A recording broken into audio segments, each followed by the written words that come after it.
Ahí está el regreso de Trump, que no se hizo esperar porque el primer día ya empezaron a liberar a los primeros indultados por el presidente Trump en su segundo día de mandato en los Estados Unidos. Patricia Venegas nos va a contar más desde Washington, donde hace muchísimo frío, Pati. Te compadecemos porque te estamos viendo y lo cierto es que sabemos que hay una temperatura bajísima, ¿no? Hola, Pati. ¿Cómo estás? Sí, ya no quiero revisar cómo está, Humberto, Karina, la temperatura, porque cada vez que lo veo está peor. La última vez estaba por ahí en menos 11 grados.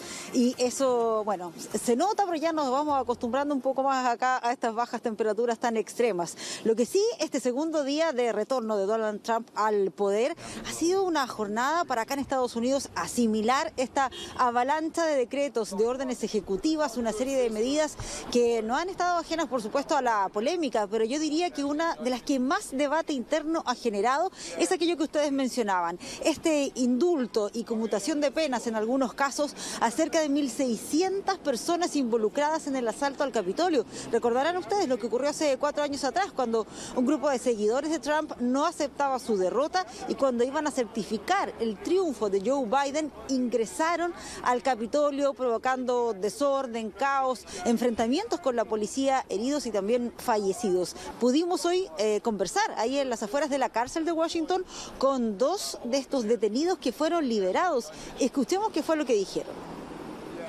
Básicamente, un montón de informantes federales fueron infiltrados en nuestro club y en muchos otros por una administración que se apropió de las elecciones e intentó encubrirlo. Trataron de crear una distracción de lo que hicieron, señalándonos a nosotros. Todo fue humo y espejos. No creo que nadie fuera culpable. Deberían haber investigado el fraude electoral en lugar de incriminar a un montón de gente inocente. Bueno, pero los más críticos de esta determinación son los propios agentes de policía que estuvieron ese día en el Capitolio y que se sienten muy golpeados por esta determinación. Dicen ellos que se sienten traicionados y que esto además les impacta a todos aquellos que pusieron en riesgo sus vidas por proteger el Capitolio y también a las personas que estaban en su interior. Humberto, Karina. Claro, y esto no es lo único que ha tenido repercusión inmediata, sino también estas órdenes ejecutivas también que ha firmado Donald Trump y que tú mencionabas, Pati, también.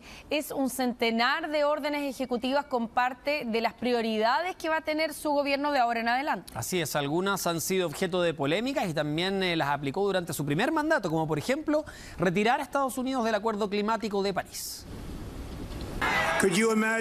¿Podrían imaginarse a Biden haciendo esto? No lo creo. No lo creo. Y claro que no, porque ningún otro presidente estadounidense había preparado una puesta en escena como esta. El meeting con sus seguidores fue el lugar escogido por Donald Trump para firmar la primera batería de órdenes ejecutivas que marcarán las prioridades de su segundo mandato. Prioridades que buscan desmantelar las políticas de Joe Biden y dar un giro en una serie de temas que van desde enviar astronautas a Marte a su promesa de terminar con la inmigración ilegal. Voy a revocar cerca de 80 órdenes ejecutivas radicales y destructivas de la administración anterior, una de las peores administraciones de la historia, si no la peor. Cualquiera que permita que millones de personas crucen nuestras fronteras, desde cárceles, prisiones, instituciones mentales o manicomios.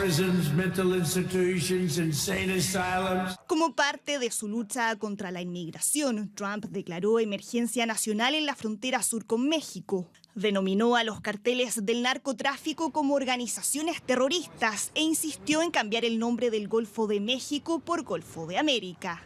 Desde el país vecino trataron de poner paños fríos. Que tenga la certeza el pueblo de México que siempre vamos a defender nuestra soberanía y nuestra independencia. Para nadie fue una sorpresa que firmara resoluciones que ya había aplicado durante su anterior mandato, como retirar a Estados Unidos de la Organización Mundial de la Salud y salirse del Acuerdo de París, que busca limitar el aumento de las temperaturas globales. Declaró además emergencia energética nacional para impulsar la perforación de petróleo y de gas.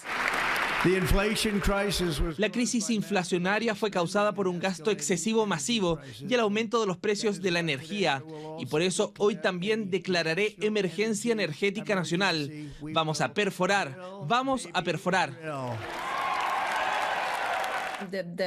Con la mayor economía y segundo mayor contaminante, salirse del Acuerdo Colectivo de París es una señal muy negativa. Puede llevar a que otros estados que tienen una responsabilidad significativa digan, bueno, si Estados Unidos no se compromete, también haremos menos. Y mientras hablaba con periodistas de todo el mundo en el Salón Oval de la Casa Blanca, entregó algunas señales de cómo va a ser su relación con América Latina. Genial, debería ser genial. Nos necesitan mucho más de lo que nosotros los necesitamos a ellos. No los necesitamos, nos necesitan. Todos nos necesitan.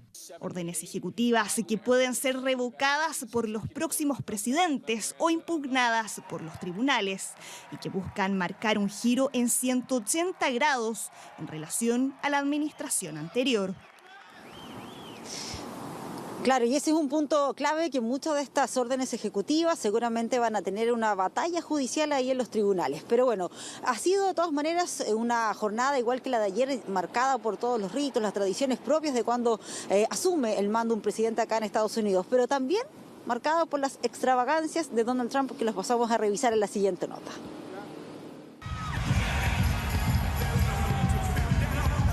Al ritmo de la canción que lo acompañó durante su campaña y con los mismos pasos tan característicos, Donald Trump celebró su llegada a la Casa Blanca.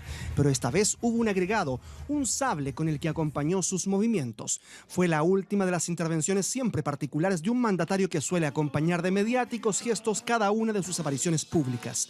No era esperable que cambiase, aún volviendo a ocupar el rol de presidente. Independientemente de estas excentricidades como bailar o llevar a cabo declaraciones polémicas, lo que nos tiene que preocupar son la concreción de algunos anuncios que hizo durante su campaña y que está comenzando a concretar desde el día 1. No es de extrañar entonces que Trump dispusiera que en pleno escenario de su encuentro con sus seguidores y en medio de un estadio con miles de personas, instalara un escritorio y comenzara a firmar decenas de órdenes ejecutivas. Luego repartió los lápices con los que firmó para quienes quisieran quedarse con un recuerdo del momento. Todo eso ocurrió en el mismo lugar y solo minutos después de que el principal financista de su campaña, Elon Musk, saludara a sus seguidores desde el corazón y con este gesto que recorrió el mundo, de tal manera que incluso en Italia, la mañana de este martes apareció esta imagen con el rostro del dueño de Tesla. Alguien me lo envió por mensaje de texto, pero eso es normal. Ya sabes, cuando tienes un borde no quieres chocar. Y seguro que habrá muchos besos más adelante. El lunes 20 de enero será recordado por las numerosas imágenes que quedarán para la posteridad y que generaron múltiples reacciones en todo el mundo. De ellas, la más comentada incluso después de 24 horas fue la de Melania Trump y su sombrero antibesos. Su diseñador, a quien conocimos por ser pareja de Dimondo, explicaba así su reacción. Me siento profundamente honrado y bendecido, y creo que es increíble. En mis manos parece un sombrero humilde y discreto, pero cuando ella se lo puso y lo viste con el conjunto y todo eso, su presencia lo transformó y lo convirtió en algo muy poderoso. Otra de las fotografías que ha sido ampliamente viralizada es esta. En el momento del juramento, Donald Trump debía posar su mano solemnemente sobre la Biblia, algo que no ocurrió. I, Donald John Trump. When U.S. President Donald Trump took his oath of office, en nombre de nuestro Dios, le pido que se apiade de las personas de nuestro país que ahora tienen miedo. Hay niños gays, lesbianas y transexuales en familias demócratas, republicanas e independientes. Algunos temen por sus vidas. Donald Trump, día 2, el polémico, aquel al que no le tembló la mano para firmar decenas de órdenes ejecutivas en medio de una multitud, reemplazando al Salón Oval por un estadio en la capital estadounidense. Aquella que ha sido testigo de la llegada de uno de los mandatarios más controversiales de su historia moderna.